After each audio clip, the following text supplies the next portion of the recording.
విన్నావా రవి? చిత్ర వాళ్ళ కూతురు కాదట. పాపం అవుతుందనుకున్న సంబంధం కాస్త వెనక్కిపోయింది. అమ్మా,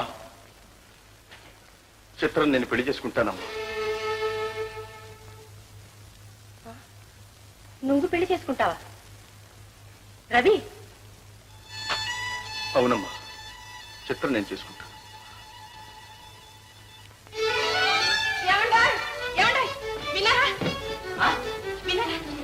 విన్నారు విన్నారు విన్నారు అదే 2 ఏవండలు 2 విన్నరాలు. అది కాదండి. అది కాకపోతే నీ పిల్లలు చెప్పు. మన రవి పెళ్లి చేసుకుంటాడట.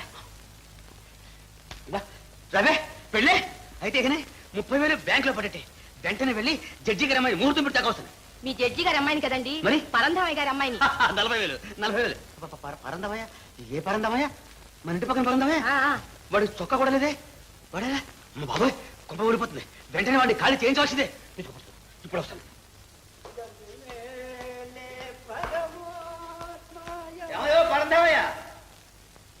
మాట వచ్చాక వెళ్తాను. అమ్మాయి సంబంధం విషయంలో కొంచెం హడావిడిగా ఉన్నాను. అదేం సాగదు. నేను విన్నదాన్ని బట్టి మీరు ఒక క్షణం కూడా ఇంట్లో ఉండడానికి వెళ్ళలేదు.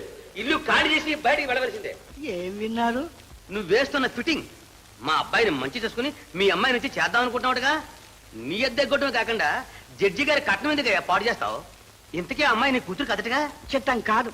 కాకపోయినా మాకు చిత్రం ఎలాంటిదో మీరు అర్థం చేసుకోలేరులేండి. అర్థం అవుతా ఉంది. నువ్వు వచ్చి దగాకోరి మోసగాడి. ఆ మాట మాత్రం అనకండి. నేను మోసగాడిని కాదు. నువ్వు కాకపోతే నీ కూతురు మోసగట్టే. నాన్న, మీరు వారిని అనవసరంగా అవమానిస్తున్నారు. వారు అద్దె ఇచ్చేశారు. నేనిచ్చానా? ఎప్పుడు ఇచ్చాను చెప్పమా? వా, మా చిత్రం ఇచ్చి ఉంటుంది. మనీ ఆర్డర్ వచ్చి ఉంటుంది. అవునవును, మీ చిత్రం ఇచ్చింది. చిత్రం ఇచ్చిందా? మరి నాకు చెప్పలేదే. తగలేసావా? లేదు నాన్న, ఇదిగో సూట్ కొనేశాను. ఏడవలేకపోయావు. దాంతో పాటు నాకు సైన్ పచ్చి తీసుకెళ్ళిపోయావా? ముసుకెళ్తుంది బయట పోతుంది. ఇప్పుడు అవన్నీ ఎందుకు గాని ఇంట్లో పదండి. అమ్మ రమ్మంటోంది. అమ్మ రమ్మంటుందా? ఇంచేపు చెప్పలేదా మాట? చారు నాన్న వాళ్ళ అద్దె ఇచ్చేసావా అమ్మా? మనీ ఆర్డర్ వచ్చిందన్నమాట. మరి నాతో చెప్పనే లేదే. ఆయన నన్ను అనవసరంగా ఎంత అవమానం చేశాడో చూసావా?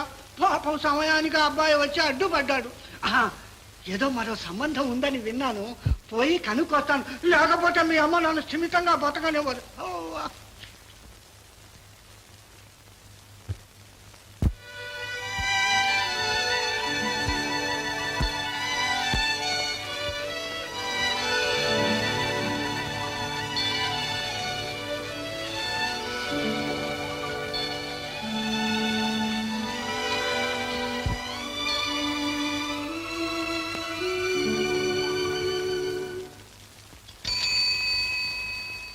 Money order 200.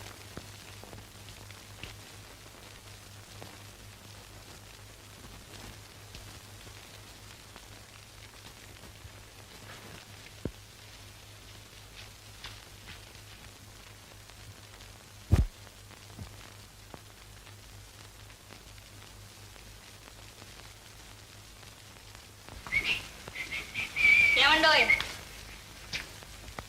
ఇటు ఇదిగో మీ డబ్బు. మా డబ్బు ఏమిటి? మా తరఫున మీరు మీ నాన్నగారికి ఇచ్చారే అది. ఏమిటేమిటి? మీ తరఫున నేను మా నాన్నగారికి ఇచ్చిన డబ్బా? నో నో నో, అలాంటిదే ఇవ్వలేదండి. పెట్టకారానికే గాని ఇదిగో 3 నెలల అద్దె 150 రూపాయలు.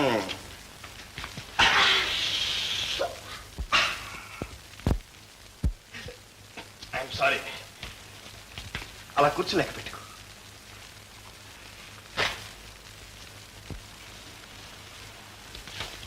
తీసుకోండి.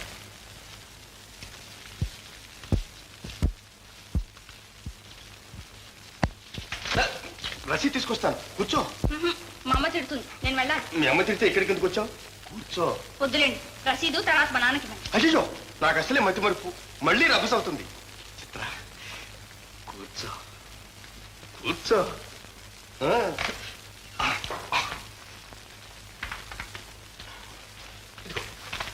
అందాక ఈ మ్యాగజైన్ చూస్తాం. ఇప్పుడే రసీదు తీసుకొస్తా.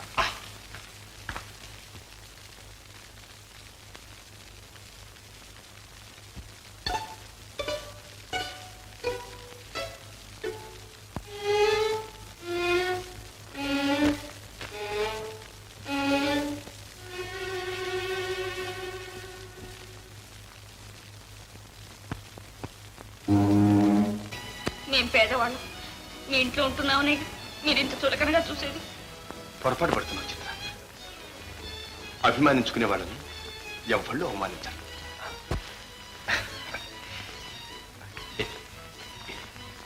రసీదు కోసం కూతురు పంపిస్తాడా? డబ్బు కంటి కనపడలేదు కానీ రసీదు మాత్రం కావాలి. రసీదు డబ్బు ఆ అమ్మాయి రవి చెక్కిచ్చిందండి. అది పగలబెట్టాడుగా. రసీదు ఇదిగో రసీదు. రసీదు కోసం వచ్చిందని ఇది రయ్యమని బందర్ తోటాలకు రవి గదిలోకి వచ్చామే. అవునవును, నా గదిలో వచ్చి పడ్డావే. పగలగొట్టింది కదా, దానికోసమని ఏడుస్తూ క్షమాపణ చెప్పుకుందామని. ఏవరా క్షమాపణ? టీషర్ట్ పోయిందిగా. డబ్బు డబ్బు డబ్బు అది కూడా నాకే ఇచ్చింది కదన్నా. అది కూడా తగలబెట్టావా నాన్న?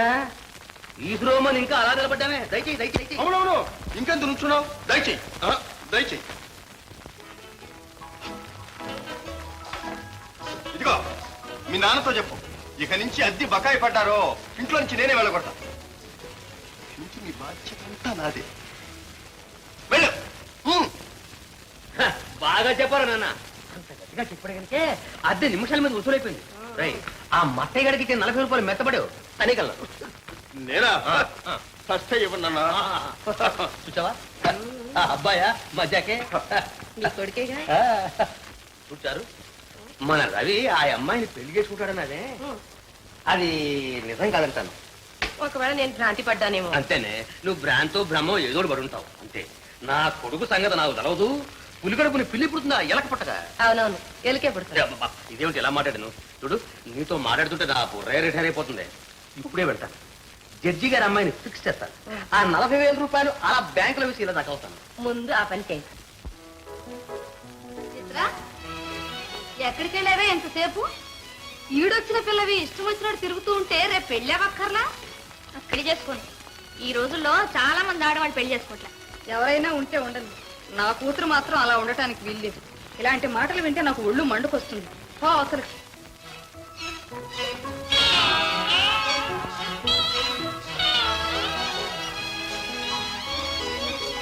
పౌడి చెంగురు ఆ మూట ఏమిటి?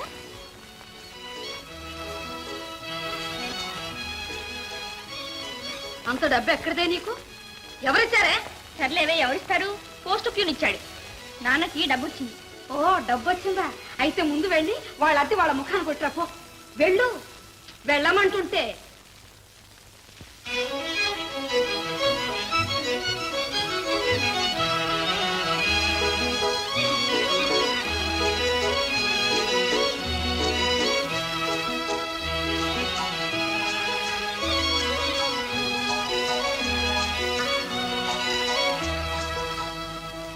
ఏమండోయ్, జడ్జి గారి ఇంటికి వెళ్తుంటే ఎదురొచ్చావు. వెళ్ళిన పని అయినట్టే. ఏ ఆ మట్టి గడికి ఇచ్చిన 40 రూపాయలు కోసం వచ్చావా? నేను ఇవ్వను పో.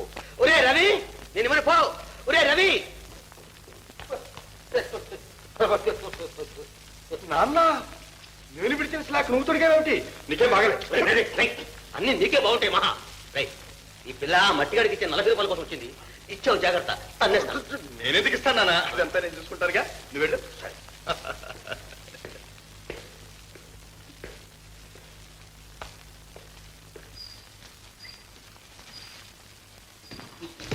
అసలు ఏం జరిగింది ఏమిటి? ఆ చొక్కా చూసి మీరే అనుకున్నాను. అయితే 40 రూపాయలు తిరిగి ఇవ్వాలా?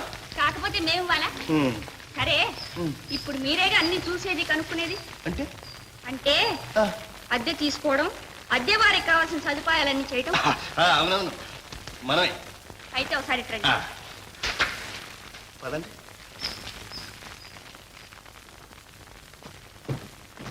చూడండి, ఆ మెట్లు కాస్త బాగు చేయించాలి. ఇది బాగానే ఉందే. అక్కడ కాదండి, ఇక్కడ.